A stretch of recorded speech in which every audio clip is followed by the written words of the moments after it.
Creepin Records. Laganap ang patayan sa barilan at saksakan. Sulat sa Biblia lumilitaw na kalaunan. Mga nakatakdang magaganap sa kawakasan. Ito ang sakuna, kahirapang kagutuman. Kaibigan, kailang ka pa ba gigising kapag uli na ang lahat? Si kamatayan nakapiling pag di ka makagalaw. Dun mo lamang sasabihin, Panginoong patawad, ako yung pagalingin. Ganun ba? Dun mo lang maaalala si Ama. Sa banig ng karamdaman, paiyak-iyak ka pa nung panahong kalakasan mo. Nasaan ka ba? Di ba't naroong ka? Hindi mo siya naaalala. Ngayon matanong kita kung naglilingkod ka ba, o baka limot mo na ang manalangin sa Kanya, ang manalig sa Kanya, magpasalamat sa Kanya. O baka ang tulad mo, tupang naligaw niya. Di mo ba nababatid mundo'y lumalala na? Digmaan hayag na lindol lumalala pa. Pagtuyot ng mga dagat kasarian legal na.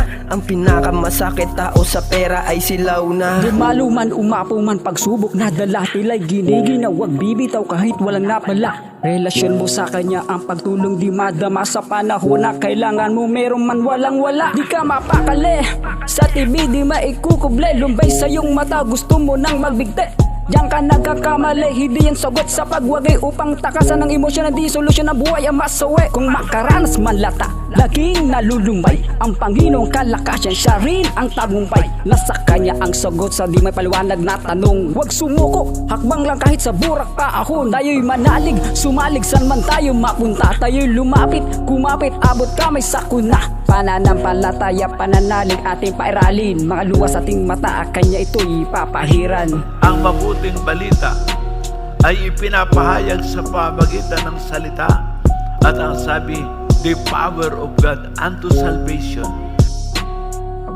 Tayo ay hinirang na pabilang na isilang sa mundong namamalagi na ang buhay maikli lang. Mabibilang mo na lamang ang saya panandalian sa tuwing ang suliranin at tukso'y napapanigan. Kaibigan, kailangan kahinaan ay matapos, kahit minsan mang maiwan ang lungkot na nakagapos. Sa tagli mong kahinaan, humiling sa kataasan, piliin mong umusad, humingi ng kalakasan. Ikaw ay manindigan, tindigan mo ang lahat. Sapat ang salita niya at sa atin ay tapat, sapagkat sa ting tiwala at pananampalataya, dito niya ipaparanas ang lubos na pagkalaya. Sa madayang kasalanan na sa atin umalipin, nagdala sa kapahamakan at mga suliranin, lagi nating tanggapin ang Kanyang mga pangako na siya'y laging sa atin san man tayo mapadako.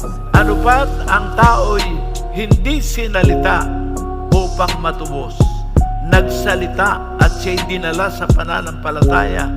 At ang bawat sumasampalataya may katubusan, wala nang pagkasira, may buhay na walang hanggan. Praise the Lord. Yan ang power of the Word.